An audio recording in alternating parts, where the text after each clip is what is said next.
मेरे ख्याल से इंशाल्लाह ताला 30 जून तक इंडेक्स जो है 50,000 के तो साइकोलॉजिकल बैरियर पे क्रॉस कर रहा है।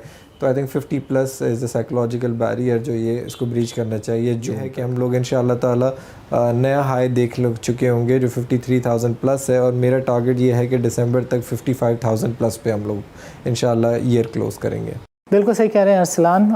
हमारे पास किसी और जगह से भी फोरकास्ट है। इनफैक्ट सलमान शाह जो कि फॉर्मर मिनिस्टर ऑफ फाइनेंस है, उन्होंने कहा था कि अगले साल दिसंबर तक इंडेक्स जो है वो 70,000 का लेवल क्रॉस कर सकता है। आपके सीमेंट की सेल्स बहुत ज़्यादा है, घर नए बन रहे हैं, लो कॉस्ट हाउसिंग में लोग लोन ले रहे हैं, ये स्टेट बैंक की स्कीम एक सुपर सक्सेस हुई है। तो हमारी ये उम्मीद ये है कि इंटरेस्ट रेट भी कम है तो ये वापस हाउसिंग सेक्टर को हम रेकमेंड करते हैं, जिसमें आपका सीमेंट हो गया, स्टील हो गया और ग्लास हो गया, हाउसिंग सेक्टर। दूसरा जो इकोनॉमिक डिस्कनेक्ट हम देख रहे हैं कि आजकल गाड़ियाँ जो हैं 3-3, 4-4, इवन 6 महीने तक आपकी डिलीवरी नहीं मिल रही। तो और जब आपकी इंटरेस्ट रेट इतना नीचे है तो आपको फाइनेंसिंग पे, लीजिंग पे गाड़ी मिल रही है, लेकिन वो भी 3-3, 4-4 महीने बाद मिल रही है। तो हमें लगता है कि इधर भी डिमांड बहुत ज़्यादा है, इन्वेस्टर्स को इधर भी अपना रुझान करना चाहिए। तीसरी चीज़ जो ये है, अभी हम लोग जो फोकस कर रहे हैं, क्योंकि इकॉनमी GDP ग्रोथ आपकी 5% से ऊपर जा रही है, बैंक्स इस वक्त बहुत सस्ते चल रहे हैं। जो हमारे कन्वेंशनल बैंक्स हैं, आपके नॉन इस्लामिक ज़्यादातर जो है वो इस वक्त बड़ी अट्रैक्टिव वैल्यूएशन पे है कि अगले साल अगले जून 2022 तक जो 12 महीने की इन्फ्लेशन आपकी रहेगी, वो महंगाई की जो सतह है, मेरा ये ख़्याल है कि 9-10% भी हो सकती है। क्योंकि दुनिया के अंदर ग्लोबल जो है कमोडिटीज़, जो सारी चीज़ें वो महंगी हो गई हैं। जैसे इकॉनमी खुल रही है, हर चीज़ की डिमांड आ रही है और सप्लाई इतनी नहीं है, और सप्लाई अभी तक चोक्ड है। तो हम देख रहे हैं हर चीज़ लोकली भी महंगी हो रही है, इम्पोर्टेड भी महंगी हो रही है। हालांकि टैक्सेस कम हो रहे हैं और आपका रुपया भी स्ट्रॉन्ग है, इसके बावजूद भी हम देखेंगे कि महंगाई रहेगी। जी बिल्कुल, टर्नओवर बहुत ज़्यादा हुआ है। हमें थोड़ा ये कॉशियस होना चाहिए, थोड़ा समझना चाहिए कि टर्नओवर उन कंपनीज़ में ज़्यादा हुआ है, शेयर्स की फ़रोख्त उसमें ज़्यादा हुई है, क्योंकि वो बहुत छोटी कंपनियाँ हैं जो 5 रुपये, 4 रुपये, 6 रुपये वाले शेयर्स में ज़्यादा हलचल करना आसान होता है। लेकिन इसका कतई मतलब ये नहीं कि वो अच्छी कंपनी इन्वेस्ट करने के लिए या बुरी कंपनी इन्वेस्ट करने के लिए। ये नहीं है कि आपके 4 रुपये वाला शेयर अच्छा है और 1000 रुपये वाला शेयर महंगा है। इसको KSP के क्लाइंट्स एक दूसरे को हम लोग इनकरेज कर रहे होते हैं। वो सिक्लिकल होते हैं, जो साइकिल में चलते हैं। कभी वो बुरे वक्त में बहुत बुरे होते हैं, अच्छे वक्त में बहुत अच्छे होते हैं। तो ये सेक्टर जैसे सीमेंट्स हो गए, आपके स्टील हो गया, आपके टेक्सटाइल्स हो गए, आपके ऑटोज़ हो गए, और आखिर में बैंकिंग सेक्टर के अंदर भी हमें रुझान नज़र आ रहा है, बिकॉज़ अभी बैंक्स लेंडिंग करना शुरू करेंगे, लोन देना शुरू कर रहे हैं। चाहे वो स्टेट बैंक की लो कॉस्ट स्कीम हो, चाहे वो टर्फ फाइनेंसिंग हो, चाहे वो SME पॉलिसी जैसे अभी आने वाली है। बैंक्स जब लेंड करेंगे इकॉनमी में, तब जाके इकॉनमी के अंदर ग्रोथ आएगी। MTS leverage and the MFS कि आप स्टॉक 2 रुपये वाला 200 रुपये तक ले जाते हैं, TRG 12 रुपये से 200 रुपये तक गया। अब जो उसकी बदले की प्राइस है, यानी 18% सालाना के ऊपर भी अगर उसके अंदर लीवरेज फाइनेंसिंग हो रही है, तो वो भी कॉस्ट जो है ना वो आपको ज़्यादा लगने लगती है। यानी 5 पैसे के अंदर अगर 5 रुपये की रोज़ तेज़ी मंदी आपको खेलने को मिल रही है तो सही है, लेकिन जब यही प्राइस 25 पैसे, 30 पैसे, 50 पैसे हो जाती है तो लोगों को ये वाली चीज़ दुख देने लगती है। और फिर एक इसका सलूशन ये भी होता है कि that you try and split the stock, that you try and do the right share. तो पाकिस्तान स्टॉक एक्सचेंज में ये चीज़ें होती रहती हैं कि यूनिटी 50 रुपये में लोगों को दुख दे रहा था, तो राइट इशू से उसको 8-9 रुपये के ऊपर ले आए और अब दोबारा से 50 रुपये का हो गया। बिकॉज़ ये वाले जो सिक्लिकल्स हैं ये लोगों को फैसिलिटेट करते हैं, छोटे वीक बायर्स को, कि वो 5-5 पैसे में 100-100 रुपये की बेट लें ऑन द बेसिस ऑफ के 5 रुपये की तेज़ी मंदी, काइंड ऑफ स्पेकुलेशन करें, वो डे ट्रेडिंग करें। So this is yet another thing that regulator keep saying time and again कि वो इस चीज़ को रिजॉल्व कर रहे हैं, बट वी होप कि ये किसी ना किसी दिन रिजॉल्व हो जाएगी। तो मेरा ख़्याल है कि ये आपका बजट जो है सेकंड लास्ट है, लेकिन हाँ, आपकी बात बिल्कुल दुरुस्त है कि ये इस वक्त बजट इतना ज़रूरी है कि जो भी आपके इक़दामात आज आप करेंगे उसका इम्पैक्ट अगले साल आएगा। देखें, आखिरी साल के अंदर अगर आप बजट के अंदर कुछ इंट्रोड्यूस करते हैं तो उसकी चीज़ें बनने में, पॉलिसी बनने में टाइम लग जाता है। तो आपकी बात बिल्कुल दुरुस्त है। यहाँ पे गवर्नमेंट ने एक प्रायोरिटी बना दी है, दिखा दी है कि हम लोग इस ऐसी पोजीशन में हैं अपने बैलेंस ऑफ पेमेंट के हिसाब से, अपनी करेंसी के हिसाब से, अपने डॉलर्स के हिसाब से। ज़्यादातर हमें जो है ना शुक्रिया था रेमिटेंसेस और रोशन डिजिटल अकाउंट का करना चाहिए, जितनी इसने हमें स्पेस दी है कि इंटरेस्ट रेट कम है और हम इकोनॉमी को ग्रोथ की तरफ लेके जाएंगे, क्योंकि ग्रोथ के अलावा गुजारा नहीं है। मैं आपको एग्जांपल दे दूँ। देखिए रिफाइनरी पॉलिसी पे we all know Shaukat Tarin is having marathon meeting with the stakeholders and as usual जिस तरह की लोगों की रिजर्वेशंस होती हैं, स्टेक होल्डर्स को मसाइल होते हैं। सबसे ज़्यादा मसाइल का सामना लोगों को या जिसको वो हाईलाइट करते हैं that relates to the FBR। So what mister Tareen did that he called in a meeting finance division और FBR के लोगों को साथ स्टेक होल्डर्स के बिठाकर ही सेड कि यार this is the policy and this need to go forward. Now it appears as if going forward there is going to be definitely a policy which is fruitful to the nation, which would definitely bring in the fruits of good investment to the country. Refinery policy इस वक्त मुल्क की ज़रूरत है, क्योंकि हम लोग तकरीबन 80% जो अपना फ्यूल होता है और हम लोग इंपोर्ट करते हैं उसको, तो अब हमारे इंपोर्ट के ऊपर भी बिल आता है, हमारे डॉलर्स के अखराजात ज़्यादा होते हैं। और हम पाकिस्तान में हमने देखा है कि अमूमन मसले हमें इसी वजह से होता है क्योंकि हमारा इंपोर्ट बहुत जल्दी बढ़ जाता है, एक्सपोर्ट ऐसे बढ़ नहीं सकती। गवर्नमेंट ने काफ़ी 1-1.5 साल से हम देख रहे हैं कि रिफाइनरी पॉलिसी की तरफ ये जा रहे हैं और उम्मीद ये है कि अभी ड्राफ्ट पॉलिसी जो अभी चल रही है ये अप्रूव हो जाएगी ताकि दिसंबर से पहले तक जिन लोगों को भी कमिटमेंट करनी है और ये कमिटमेंट कर दें, क्योंकि ये मुल्क की ज़रूरत है।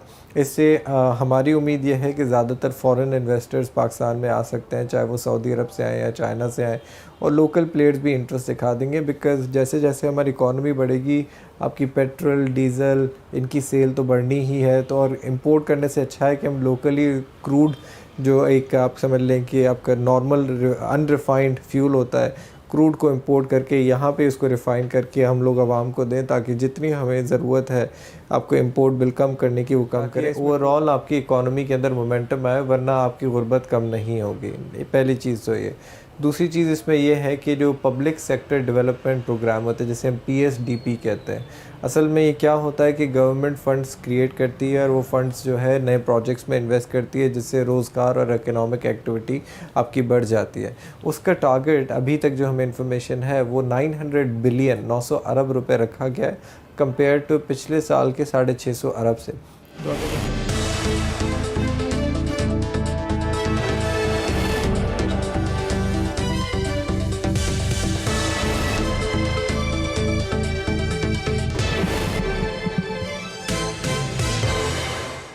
नाज़रीन, प्रोग्राम के इस सेगमेंट में हमारे साथ मौजूद हैं Arsalan Soomro, who happens to be the CEO of KSB securities. पिछले प्रोग्राम में भी हमने डिस्कशन किया था बजट से मुतालिक। These days are the days of the budget really. Number of people are taking long term view, short term view based on the policies which are expected to be presented in the budget, और finance bill के ज़रिए भी उम्मीद है कि 1-2 policies जो हैं वो अप्रूव हो जाएंगी।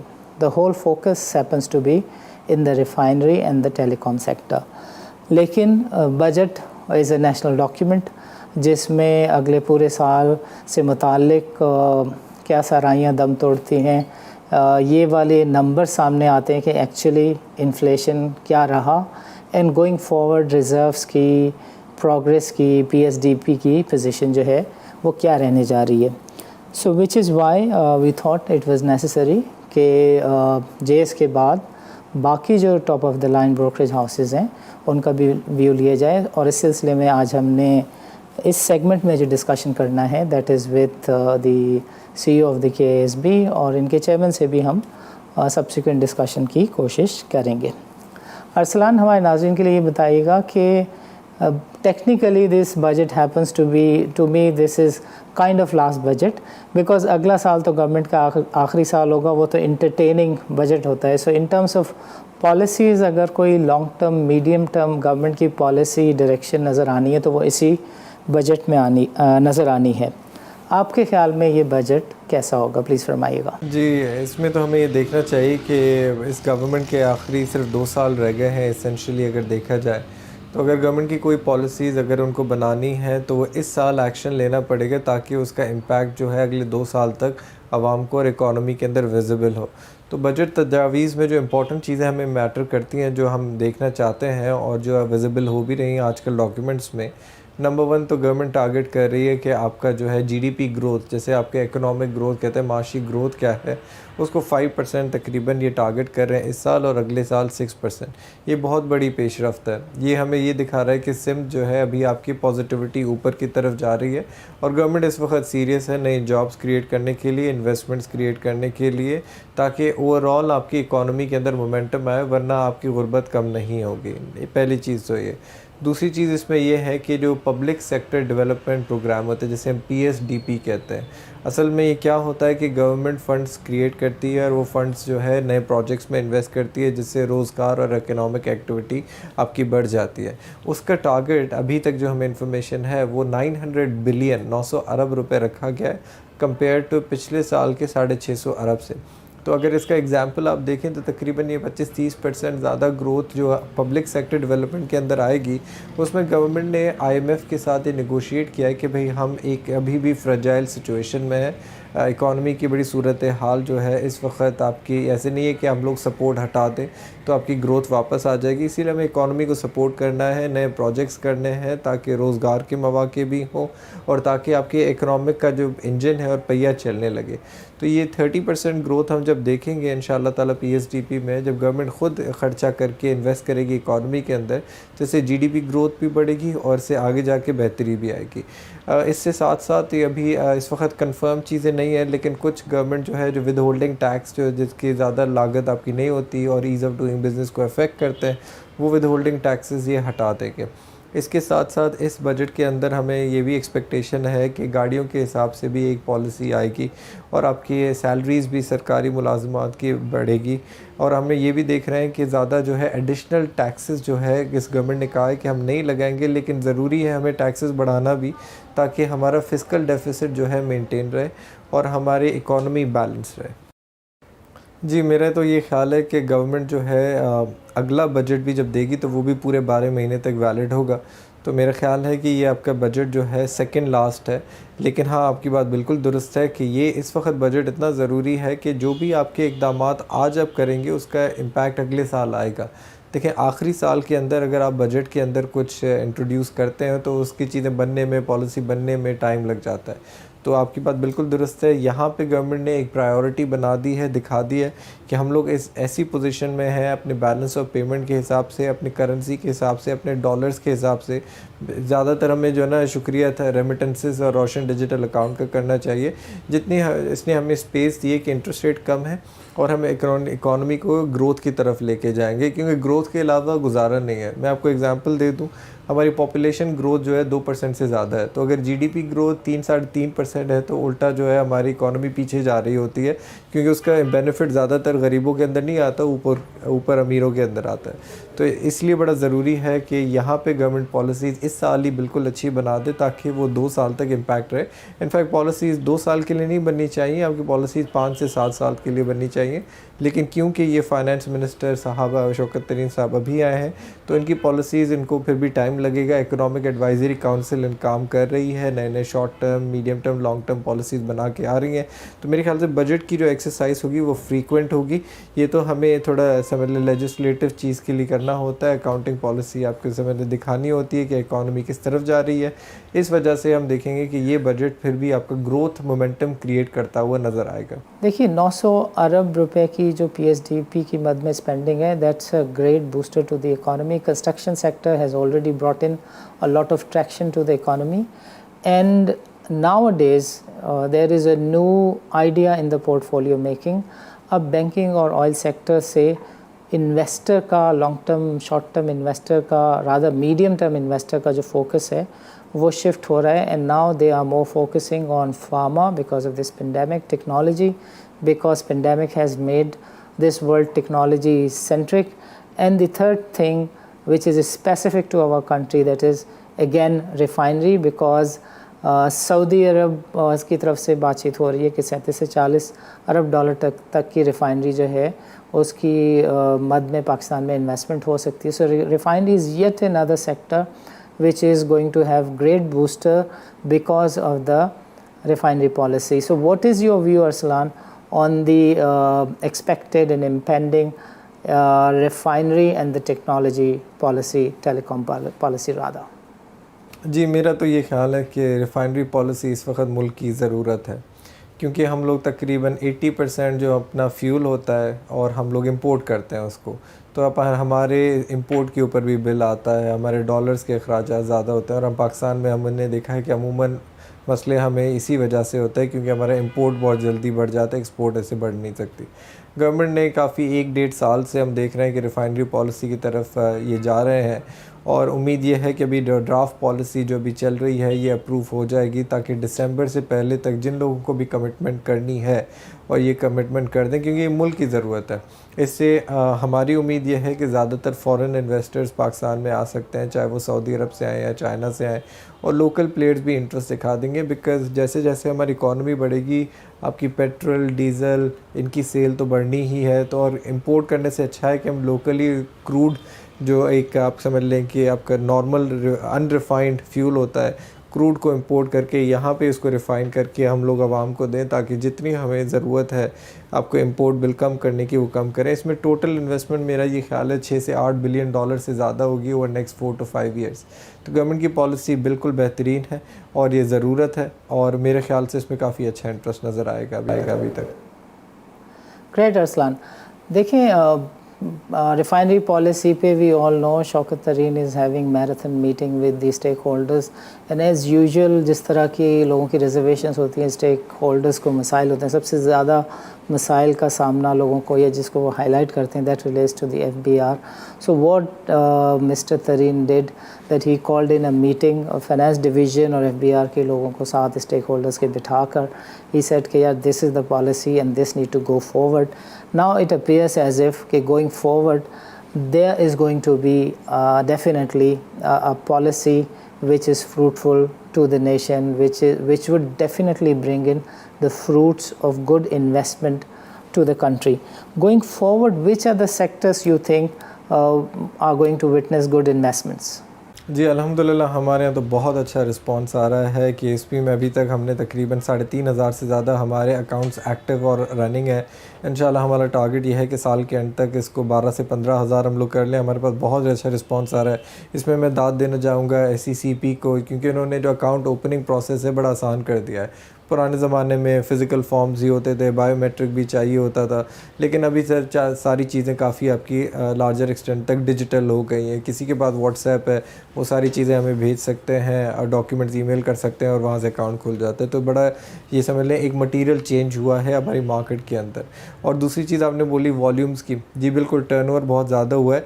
हमें थोड़ा ये कॉशियस होना चाहिए, थोड़ा समझना चाहिए कि टर्नओवर उन कंपनीज़ में ज़्यादा हुआ है, शेयर्स की फ़रोख्त उसमें ज़्यादा हुई है क्योंकि वो बहुत छोटी कंपनियाँ हैं जो 5 रुपये, 4 रुपये, 6 रुपये वाले शेयर्स में ज़्यादा हलचल करना आसान होता है. लेकिन इसका कतई मतलब ये नहीं कि वो अच्छी कंपनी इन्वेस्ट करने के लिए या बुरी कंपनी इन्वेस्ट करने के लिए.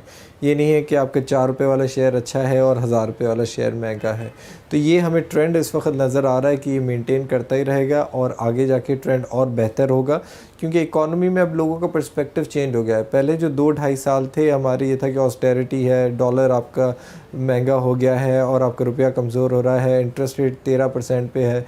ये नैरेटिव कोविड के बाद स्पेशली 2-3 महीने के बाद गवर्नमेंट ने पॉलिसी बनाई है कि हम लोग सपोर्ट करेंगे ग्रोथ को, महंगाई को कंट्रोल करने की कोशिश करेंगे और जितना रिलीफ दे सकते हैं इंडस्ट्रीज़ को देंगे. तो हमारे पास जो ज़्यादा सेक्टर्स में जहाँ पे रुझान आ रहा है, जो हम लोग भी अपने क्लाइंट्स को, KSP के क्लाइंट्स एक दूसरे को हम लोग इनकरेज कर रहे होते हैं, वो सिक्लिकल होते हैं, जो साइकिल में चलते हैं. कभी वो बुरे वक्त में बहुत बुरे होते हैं, अच्छे वक्त में बहुत अच्छे होते हैं. तो ये सेक्टर जैसे सीमेंट्स हो गए, आपके स्टील हो गया, आपके टेक्सटाइल्स हो गए, आपके ऑटोज़ हो गए, और आखिर में बैंकिंग सेक्टर के अंदर भी हमें रुझान नज़र आ रहा है बिकॉज़ अभी बैंक्स लेंडिंग करना शुरू करेंगे, लोन देना शुरू कर रहे हैं. चाहे वो स्टेट बैंक की लो कॉस्ट स्कीम हो, चाहे वो टर्फ फाइनेंसिंग हो, चाहे वो SME पॉलिसी जैसे अभी आने वाली है। बैंक्स जब लेंड करेंगे इकॉनमी में तब जाके इकॉनमी के अंदर ग्रोथ आएगी। और हमारा ये ख्याल है कि ये सेक्टर्स जो हमने बताया इनमें ज़्यादातर इंटरेस्ट लोगों का आ रहा है और आगे भी इसी में ज़्यादा आएगा इंशाल्लाह। दुरुस्त कहा अरसलान आपने। देखिए साइक्लिकल स्टॉक्स की अरसलान ने बात की है, ही इज़ वेरी राइट कि there are cyclicals in each stocks. You know कि NRSL कब जो है वो 3 रुपये 80 पैसे का होगा, साल में रिज़ल्ट का कौन सा सीज़न होता है, किस वक्त कौन सा स्टॉक नोज डाइव करेगा और कब वो आसमान पे जाएगा, कब NRSL 20 रुपये का होगा। खैर NRSL में अभी तो एक अच्छी डेवलपमेंट हो रही है, वो अपनी पार वैल्यू को 5 रुपये से 10 रुपये पे लेके जा रहे हैं। But there is yet another phenomena at the Pakistan stock exchange which is because of the MTS leverage and the MFS कि आप स्टॉक 2 रुपये वाला 200 रुपये तक ले जाते हैं। TRG 12 रुपये से 200 रुपये तक गया। अब जो उसकी बदले की प्राइस है यानी 18% सालाना के ऊपर भी अगर उसके अंदर लीवरेज फाइनेंसिंग हो रही है तो वो भी कॉस्ट जो है ना वो आपको ज़्यादा लगने लगती है। यानी 5 पैसे के अंदर अगर 5 रुपये की रोज़ तेज़ी मंदी आपको खेलने को मिल रही है तो सही है, लेकिन जब यही प्राइस 25 पैसे 30 पैसे 50 पैसे हो जाती है तो लोगों को ये वाली चीज़ दुख देने लगती है। और फिर एक इसका सलूशन ये भी होता है कि that you try and split the stock, that you try and do the right share. तो पाकिस्तान स्टॉक एक्सचेंज में ये चीज़ें होती रहती हैं कि यूनिटी 50 रुपये में लोगों को दुख दे रहा था तो राइट इशू से उसको 8-9 रुपये के ऊपर ले आए और अब दोबारा से 50 रुपये का हो गया। बिकॉज ये वाले जो सिक्लिकल्स हैं ये लोगों को फैसिलिटेट करते हैं, छोटे वीक बायर्स को, कि वो 5-5 पैसे में 100 रुपये की बैट लें ऑन द बेसिस ऑफ के 5 रुपये की तेज़ी मंदी काइंड ऑफ स्पेकुलेशन करें, वो डे ट्रेडिंग करें। So this is yet another thing that regulator keep saying time and again कि वो इस चीज़ को रिजॉल्व कर रहे हैं, बट वी होप कि ये किसी ना किसी दिन रिजॉल्व हो जाएगी। अरसलान ये बताएगा हमारे नाज़रीन को कि पिछले 1 साल में बिकॉज ऑफ द कोविड सरमायाकारी की क्या पोजीशन रही, स्पेशली फॉरेनर्स के सरमायाकारी की क्या पोजीशन रही, and going forward what are your expectations from the investors. देखें, कोई एक वक्त होता था कि हमारी जो स्टॉक मार्केट है उसमें फ़ॉरेन इन्वेस्टर्स बहुत ज़्यादा आते थे। वक्त के साथ साथ और जो हमने 2018 और 19 के अंदर करेंसी के अंदर झटका लगा था तो फॉरेनर का इंटरेस्ट जो है थोड़ा कम हो गया है। सेकेंडली FATF की अभी तक हम लोग ग्रे लिस्टिंग के अंदर है। इसमें प्रोबेबिलिटी और चांसेस हैं कि इंशाल्लाह ताला हम लोग वाइट लिस्ट हो जाएंगे। हमारी डिप्लोमेसी बड़ी एग्रेसिवली इसके ऊपर काम कर रही है कि हम लोग इंशाल्लाह वाइट लिस्ट हो जाएं।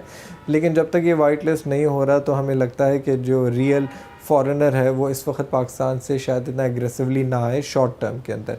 लेकिन क्योंकि अभी हम लोग 5-6% GDP ग्रोथ में वापस जा रहे हैं, क्योंकि स्टेट बैंक के ऊपर गवर्नमेंट को कॉन्फिडेंस है, क्योंकि कुछ पॉलिसीज़ अभी जो है आपका इम्पैक्ट नज़र आने लगी हैं।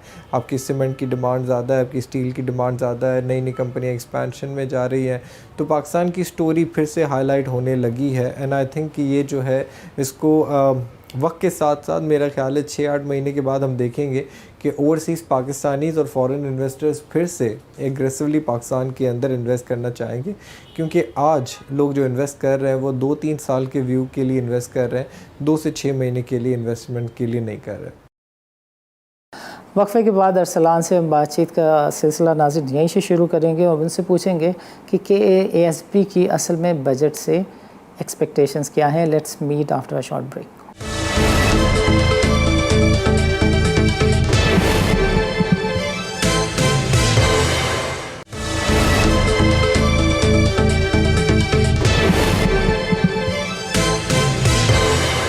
वेलकम बैक नाज़रीन, वक्फे से पहले अरसलान से हमारी बातचीत जारी थी कि what is the response of the investors, how are foreigners looking at our market, and in terms of the FPIs his response was कि पिछले 1 साल में इंटरेस्ट थोड़ा सा कम था, but thanks to this initiative of Roshan digital account, जिसकी वजह से हमने पिछले 5 से 6 महीनों में बहुत ही ज़बरदस्त ट्रैक्शन इन्वॉल्वमेंट देखी है। फॉरेनर्स जो हैं, specially the Pakistanis who are outside Pakistan, they have actually started investing into our market. बातचीत अब थोड़ी सी कर लेते हैं बजट के ऊपर। What are the expectations of the KSB from this budget? पहले तो ये बताएं कि 30 जून को where does KASB see the index to close on 30th June 2021? जी मेरे ख्याल से इंशाल्लाह ताला 30 जून तक इंडेक्स जो है 50,000 के जो साइकोलॉजिकल बैरियर पे क्रॉस कर रहा है, तो I think 50 plus is the psychological barrier जो ये इसको ब्रीच करना चाहिए जून तक। सो 50,000 का लेवल ये कह रहे हैं, 51 की फोरकास्ट एक दो और ब्रोकरेज हाउसेस ने दी है। And how about this inflation, अफरात ज़र के को नेक्स्ट ईयर आप किधर देखते हैं? जी मेरा ये ख्याल है कि अगले साल अगले जून 2022 तक जो 12 महीने की इन्फ्लेशन आपकी रहेगी, वो महंगाई की जो सतह है, मेरा ये ख्याल है कि 9-10% भी हो सकती है, क्योंकि दुनिया के अंदर ग्लोबल जो है कमोडिटीज़ जो सारी चीज़ें वो महंगी हो गई हैं। जैसे इकॉनमी खुल रही है, हर चीज़ की डिमांड आ रही है और सप्लाई इतनी नहीं है, और सप्लाई अभी तक चोक्ड है। तो हम देख रहे हैं हर चीज़ लोकली भी महंगी हो रही है, इम्पोर्टेड भी महंगी हो रही है। हालांकि टैक्सेस कम हो रहे हैं और आपका कर रुपया भी स्ट्रॉन्ग है, इसके बावजूद भी हम देखेंगे कि महंगाई रहेगी, नंबर 1। लेकिन नंबर 2, जैसे आपने कहा कि महंगाई कंट्रोल रहेगी। जैसे जैसे दुनिया खुलेगी और सप्लाई वापस आएगी तो चीज़ें नॉर्मलाइज हो जाएंगी और हम जो है बेहतरी की तरफ जा रहे हैं। और आपने कहा दिसंबर का इंडेक्स टारगेट KSE 100 का, मेरी बिल्कुल उम्मीद यह है कि हम लोग इंशाअल्लाह ताला नया हाई देख चुके होंगे जो 53,000 प्लस है, और मेरा टारगेट ये है कि दिसंबर तक 55,000 प्लस पे हम लोग इंशाअल्लाह ईयर क्लोज़ करेंगे। बिल्कुल सही कह रहे हैं अरसलान। हमारे पास किसी और जगह से भी फोरकास्ट है। इनफैक्ट सलमान शाह जो कि फॉर्मर मिनिस्टर ऑफ फाइनेंस है, उन्होंने कहा था कि अगले साल दिसंबर तक इंडेक्स जो है वो 70,000 का लेवल क्रॉस कर सकता है। As a KASB, what would you suggest और advise to your clients and the investors कि down the road next 2 years वो किन सेक्टर्स में अपनी इन्वेस्टमेंट करें? देखिए मैं उन सेक्टर्स में आपको मशवरा दूंगा जो आपको नज़र आए कि जिसमें हम कहते हैं इकोनॉमिक डिस्कनेक्ट है। डिस्कनेक्ट मतलब ये है कि आप बाहर देख रहे हैं कि वो चीज़ इसकी डिमांड है, चीज़ें बेहतर हो रही हैं, और स्टॉक मार्केट के अंदर वो अभी तक नज़र नहीं आई। मिसाल के तौर पे आपके सीमेंट की सेल्स बहुत ज़्यादा है, घर नए बन रहे हैं, लो कॉस्ट हाउसिंग में लोग लोन ले रहे हैं, ये स्टेट बैंक की स्कीम एक सुपर सक्सेस हुई है। तो हमारी ये उम्मीद ये है कि इंटरेस्ट रेट भी कम है, तो ये वापस हाउसिंग सेक्टर को हम रेकमेंड करते हैं, जिसमें आपका सीमेंट हो गया, स्टील हो गया और ग्लास हो गया, हाउसिंग सेक्टर। दूसरा जो इकोनॉमिक डिस्कनेक्ट हम देख रहे हैं कि आजकल गाड़ियाँ जो हैं 3-3, 4-4, इवन 6 महीने तक आपकी डिलीवरी नहीं मिल रही। तो और जब आपकी इंटरेस्ट रेट इतना नीचे है तो आपको फाइनेंसिंग पे, लीजिंग पे गाड़ी मिल रही है, लेकिन वो भी 3-3, 4-4 महीने बाद मिल रही है, तो हमें लगता है कि इधर भी डिमांड बहुत ज़्यादा है, इन्वेस्टर्स को इधर भी अपना रुझान करना चाहिए। तीसरी चीज़ जो ये है, अभी हम लोग जो फोकस कर रहे हैं, क्योंकि इकॉनमी GDP ग्रोथ आपकी 5% से ऊपर जा रही है, बैंक्स इस वक्त बहुत सस्ते चल रहे हैं। जो हमारे कन्वेंशनल बैंक्स हैं, आपके नॉन इस्लामिक ज़्यादातर जो है वो इस वक्त बड़ी अट्रैक्टिव वैल्यूएशन पे है, जिसको 3 से 4 साल के लिए पाकिस्तान के अंदर मैक्रो इकोनॉमिक ओवरऑल थीम के अंदर इन्वेस्ट करना चाहिए। उनको बैंकिंग सेक्टर के अंदर भी अपना फोकस करना चाहिए। एक आखिरी चीज़ ये है जो सेक्टर में बताता चलूँ, जहाँ पे स्टेट बैंक की टर्फ फाइनेंसिंग सबसे ज़्यादा यूटिलाइज़ हुई है, वो है टेक्सटाइल सेक्टर। टेक्सटाइल सेक्टर ने काफ़ी पैसा बोरो किया है और वो मशीनरी इंपोर्ट करके लगा रहे हैं। ये लेटेस्ट मशीनरी है और हमारी करेंसी स्टेबल हो गई है टेक्सटाइल पॉलिसी की वजह से, उनको कॉन्फिडेंस भी आ गया है। तो इसके असरात इंशाअल्लाह ताला हमें दिसंबर और मार्च से नज़र आने शुरू हो जाएंगे।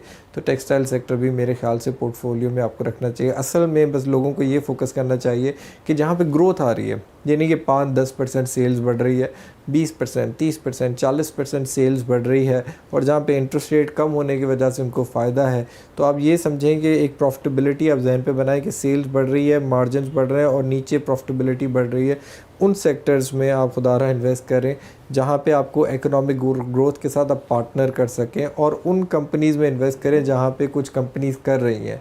मिसाल के तौर पे अगर उनके पास एक प्लांट है तो वो दूसरा प्लांट लगा रही हैं, एक प्रोडक्ट है तो वो दूसरा प्रोडक्ट भी लॉन्च कर रही हैं।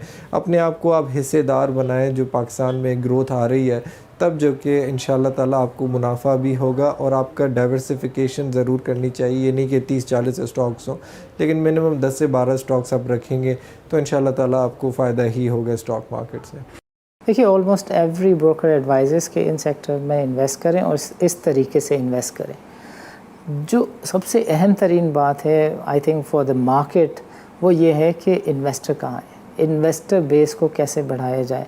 Do you have a plan to expand your own clientele, and what should the regulator do in order to enhance the investor base?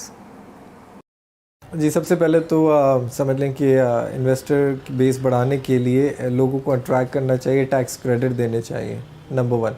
Number 2, एक गरीब आदमी अगर सिर्फ 10,000 रुपये स्टॉक मार्केट से प्रॉफिट कमा रहा है तो उसको आपको कैपिटल गेन टैक्स कम लगाना चाहिए बनस्बत उस आदमी से जो 50 करोड़ रुपए स्टॉक मार्केट से कमा रहा है। पहली चीज़ तो ये। दूसरी चीज़ कि गवर्नमेंट को जो है ख़ुद अपने फ़ंड्स के थ्रू स्टॉक्स में इन्वेस्ट करना चाहिए ताकि लोगों का कॉन्फिडेंस आए कि ये आपकी स्टॉक मार्केट ऐसे नहीं है कि 100 रुपये वाली चीज़ 2 साल के अंदर 30 या 40 रुपये हो जाएगी।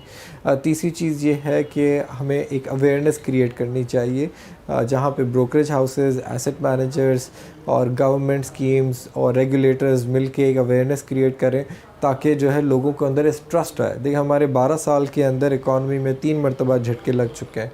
आपकी करेंसी 80 से 100 रुपये पे हुई थी, फिर उससे पहले 60 से 80 रुपये पे हुई थी, फिर 105 से हमने देखा 155-60 रुपये तक हो गई थी। तो लोगों का ट्रस्ट जो है वो काफ़ी शैकल हो गया है। इसको ओवरकम करने के लिए स्टॉक मार्केट को आपको कंसिस्टेंटली बूम एंड बस्ट से बचाना होगा। कैसे नहीं बहुत तेज़ चल जाए, बहुत गिरती आ जाए। इसको राशनलाइज़ करना होगा, लेवरेज को कंट्रोल करना होगा।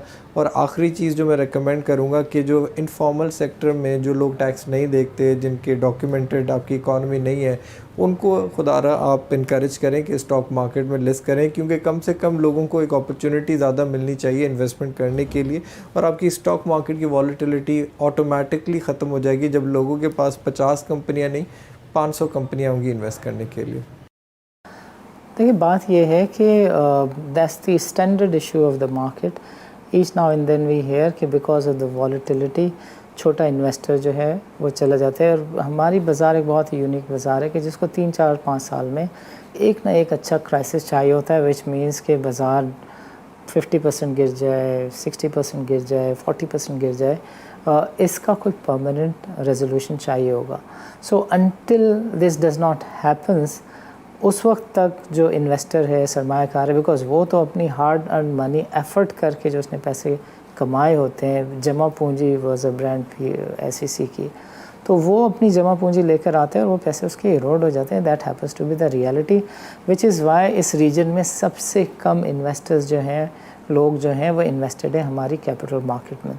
सो मैं तो चाहूँगा कि आप कोई मैसेज ज़रूर दें कि इस चीज़ का हल क्या है and what should people do. जी, मैं लोगों को ये गाइड करूँगा कि देखें, जब चीज़ें बहुत ऊपर जा रही होती हैं तो लोग तो बड़े खुशी से आ रहे होते हैं, लेकिन लेने वाला टाइम वो होता है जब चीज़ें बुरी लगती हैं, जब चीज़ें ख़राब लगती हैं। लोगों का कॉन्फिडेंस उस वक़्त आने वाला होता है।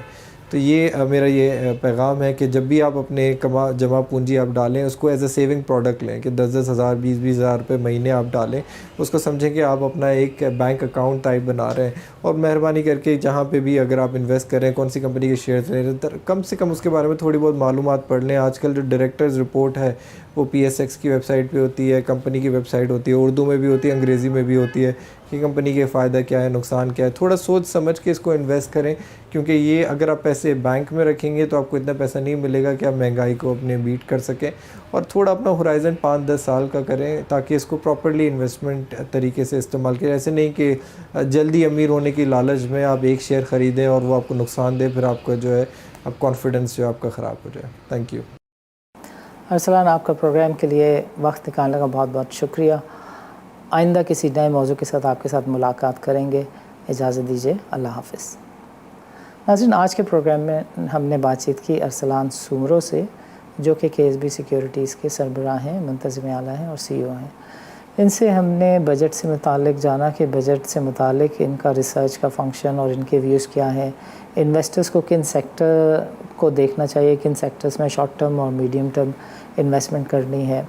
What he tried conceding was के 47 के लेवल पे बाज़ार इस वक्त है, और ये विद इन 25 डेज़ जो है, जिसके 16-17 सेशन बनते हैं शायद, इन 16-17 सेशंस में जो है बाज़ार 50,000 का लेवल क्रॉस कर सकता है। 1-2 हाउसेस जो हैं वो 30 जून तक कहते हैं कि शायद बाज़ार 51,000 का लेवल भी क्रॉस कर जाए। बट गोइंग फॉरवर्ड जो चीज़ इम्पॉर्टेंट है एक इन्वेस्टर के लिए, वो ये है कि आप जो पैसे कमा कर लगाते हैं स्टॉक मार्केट में, वो आपकी मेहनत के पैसे होते हैं। वो आपने पैसे अगर स्पेकुलेशन से ही बनाए हुए हों, ट्रेडिंग से ही बनाए हुए हों, और वो विद इन अ डे अगर आप लूज़ कर जाएँ तो इसमें कोई मसला नहीं है। बस इस वक्त जो कैपिटल मार्केट में सर्किट ब्रेकर्स हैं वो 10% के हैं, यानी आपके जो 100 रुपये हैं वो 10 दिन में 100% वाइप आउट हो सकते हैं। और 11वें दिन के लिए ब्रोकर आपसे कह सकता है कि आप सारे पैसे हार चुके हैं, अब अगर आपको इस पोजीशन को कैरी फॉरवर्ड करना है तो अब आप मार्जिन दे दें और मार्क टू मार्केट लॉसेस को जमा करा दें, और आपका जो सौदा है वो ऑटोमेटिकली ख़त्म भी हो सकता है और आप एज ए डिफ़ॉल्टर भी शुमार हो सकते हैं अगर आप इस ट्रेड को कैरी करें। सो इस बात को समझना ज़रूरी है, रूल्स रेगुलेशन की बेसिक नॉलेज एक्वायर करना ज़रूरी है। And frankly there are very few entities, players, institutions which want to work or which are offering their services to make you aware of. Nobody is going to do this job. This is your hard earned money. आपका पैसा है। जब आप एक motorcycle ख़रीदते हैं तो आप मैकेनिक को पैसे देते हैं और कहते हैं कि ये मोटरसाइकिल देख के बता दो इतने पैसे में लेनी चाहिए नहीं लेनी चाहिए। जब आप 50,000 की बाइक ख़रीदते हुए किसी मैकेनिक से मशवरा लेते हैं तो फिर आपको अपनी हार्ड अर्न मनी को अगर किसी स्टॉक में इन्वेस्ट करना है, you are duty bound to make sure कि उस ऑर्गेनाइजेशन, उस कंपनी, उस सेक्टर की नॉलेज रखें, उन हालात को मद्देनज़र रखें कि जिन हालात से आप जिस रीजन में हैं वो गुज़र रहा है, जिस खित्ते में, जिस मुल्क में आप हैं वो गुज़र रहा है, और उसका उस पर्टिकुलर सेक्टर पर क्या असर पड़ेगा। रिजल्टेंटली आपकी जो इनकम स्ट्रीम है वो नेगेटिव या पॉजिटिव होगी based on the particular performance of the company in which you have invested. So you need to be rather more careful, you need to be more proactive in terms of getting the right knowledge, and the best thing for you is to understand कि आपको जो adviser select करना है वो उसके पास duly वो qualified होना चाहिए, वो इसी फील्ड से मुतालिक हो, एडवाइज़री के बिज़नेस से मुतालिक हो, उसके पास तालीम हो, और जो सबसे बड़ी चीज़ है जिसको आपने बिग नो कहना है, दैट इज़ द हेयर से। किसी के कहने पे आप स्टॉक ले लेंगे, आपके पैसे इरोड हो जाएंगे और फिर आप शायद चंद्रीगढ़ रोड से गुज़रना भी पसंद नहीं करें। इजाज़त दीजिए, अल्लाह हाफ़िज़।